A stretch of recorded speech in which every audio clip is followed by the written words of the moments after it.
সবথেকে বড় আপডেট, আবারও মর্মান্তিক পথ দুর্ঘটনা, বেপরোয়া লরির ধাক্কায় মৃত এক। দর্শক, আপনারা দেখছেন হেডলাইন্স টুডে, আর আপনাদের সঙ্গে রয়েছে আমি পিয়ালি। সরাসরি আপনাদের সেই চিত্র দেখানোর চেষ্টা করব। হুগলির জাঙ্গিপাড়ার অন্তর্গত ফুরফুরা শরীফ তালতলা হাটে আজ দুপুর আনুমানিক 2টো নাগাদ জাঙ্গিপাড়ার দিক থেকে ফুরফুরা ভীমপুর এলাকার শেখ রফিক নামের এক ব্যক্তি বাইকে করে তার দোকানের সামগ্রী নিয়ে বাড়ি ফিরছিল এবং সেই সময় পিছন দিক থেকে একটি মাল বোঝাই লরি দ্রুত গতিতে আসছিল এবং দ্রুত গতিতে থাকায় ওই লরি নিয়ন্ত্রণ হারিয়ে সজোরে ওই বাইক আরোহীকে ধাক্কা মারে। ঘটনাস্থলে বাইক থেকে রাস্তার মাঝে ছিটকে পড়ে যায় ওই বাইক আরোহী এবং ঘটনাস্থলে মৃত্যু হয় ওই আরোহীর। এই ঘটনায় রাস্তায় ব্যাপক যানজটের সৃষ্টি হয় এবং এই ঘটনার খবর পেয়ে ঘটনাস্থলে পৌঁছায় জাঙ্গিপাড়া থানার পুলিশ। এছাড়াও পুলিশকে ঘিরে বিক্ষোভ দেখাতে থাকেন স্থানীয়রা, যার কারণে জাঙ্গিপাড়া থানার পক্ষ থেকে ঘটনাস্থলে র্যাব মোতায়েন করা হয়।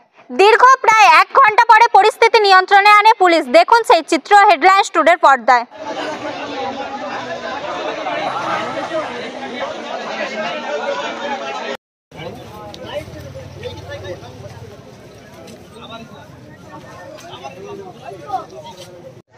সাথে সাথে তুলে নিয়ে চলে গেছে।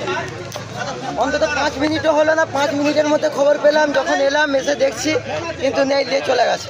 সবাই বলছে 2-3 মিনিটের মধ্যে নিয়ে চলে গেছে। জাঙ্গিপাড়া থেকে 2 মিনিট লাগে এখানে আসতে, তার বাড়ির লোকেরও তো আসতো।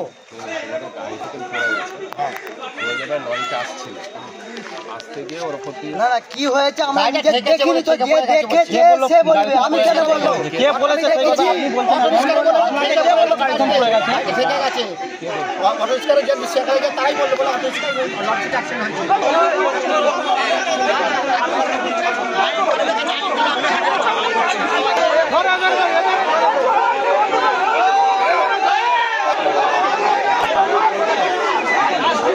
জোর হলে 1 মিনিট, আমার কাছে সঙ্গে সঙ্গে খবর গেছে, আমি এসেছি, এসে সঙ্গে সঙ্গে পুলিশরা তুলে নিয়ে চলে গেছে, আমাকে তো আর কিছু খবরও দেয়নি। এসে দেখছি বলছে থানায় নিয়ে চলে গেছে। আমি তাড়াতাড়ি শেখালতে মারলে দৌড়ে তাড়াতাড়ি আসতেছি, এবার তোমার বোনাই এরম হয়ে গেছে বলে, আমার বোনাই হয়, বোনাই এরম দ্বারা হয়েছে বলে তাড়াতাড়ি দৌড়ে আমি কত স্পিডে এসে তাড়াতাড়ি লাশ নেই এখানে, দেখতে পাইনি। হ্যাঁ, এখন কি চাইছে, তাড়াতাড়ি দিতে হবে, লাশটা লেসে দিতে হবে, আর কি করা যাবে? আজকের মধ্যে 3 ঘন্টার মধ্যে আমাদের ঘরে লাশটা দিতে হবে। প্রশাসনের কাছে এটাই আমাদের দাবি। যেটা হয়ে গেছে কিছু তার করার নেই। না, লরিওয়ালাকে এখনো পাওয়া যায়। লরিওয়ালা অ্যাকশন করার সাথে সাথে গাড়ি ছেড়ে পালিয়ে গেছে। তার গাড়ি মালিকরা এসছে এখানটা, এখন ওসি বাবুর সাথে আমাদের কথা হয়েছে, এখন আমরা লাশ নিতে যাচ্ছি, পোস্টমর্টমের পর লাশ দেবে। এবার প্রশাসনের উপর আমাদের বিশ্বাস কি ওনা ঠিক আমাদের বিচার করবে, এটা আমাদের বক্তব্য।